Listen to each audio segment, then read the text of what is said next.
I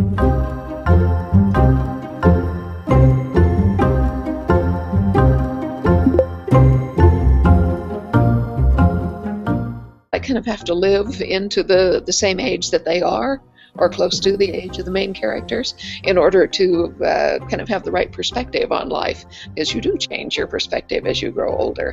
And had I written Outlander at this age, it would have been a different book than it is. No, actually it wasn't. It was embarrassingly easy. I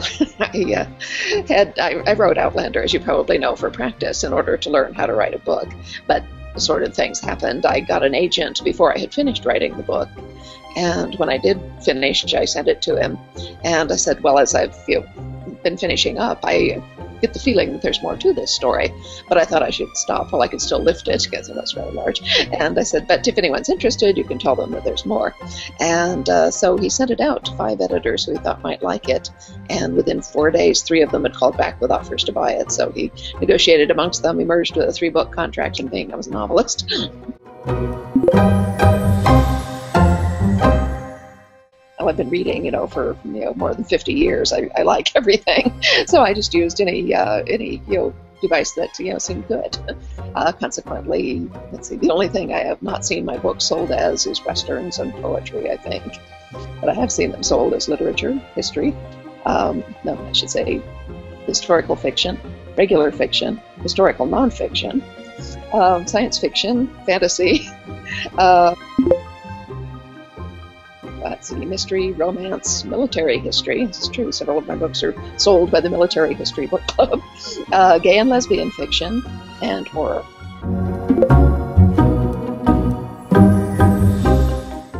I think you probably aren't old enough to remember when we had 3 information services, and that was all: Delphi, Genie, and CompuServe. And anyway, this was the very beginnings of the public internet. And so anyway, what else was in there that I stumbled into was a bunch of people called the Literary Forum. And it was like a 24-hour literary cocktail party, which for someone with 2 full-time jobs and 3 small children was the ideal social life. So the fans have always been with me, you might say. I'm still on CompuServe. We're now called the Books and Writers Community, but it's the same place, essentially. Many of the same people are still there 30 years later. But, as the social media world began to expand, I had a website in 1994. I don't know if I was the very first author to have one, but I was certainly among the first. And, I didn't bother with MySpace, but, when Facebook and Twitter began to be, commonly accepted, I sort of stuck my feelers out, and it was easy, I was accustomed to do this already. Oh, well, let's see. I am what they call a consultant by contract. They show me scripts, they show me footage. They're very courteous about asking my opinion on various things. They invited me and my husband to come out to the set and spend 10 days with them in February. They gave me a cameo role in one of the episodes. I got to be a TV actor for 2 whole days and see what their life is really like.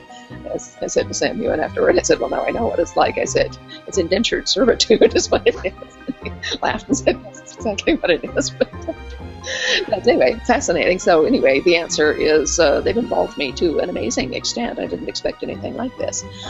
So we should remember that while they do ask my opinion, they're under no legal compulsion to take it. I am purely a consultant by courtesy, and they appreciate the courtesy very much.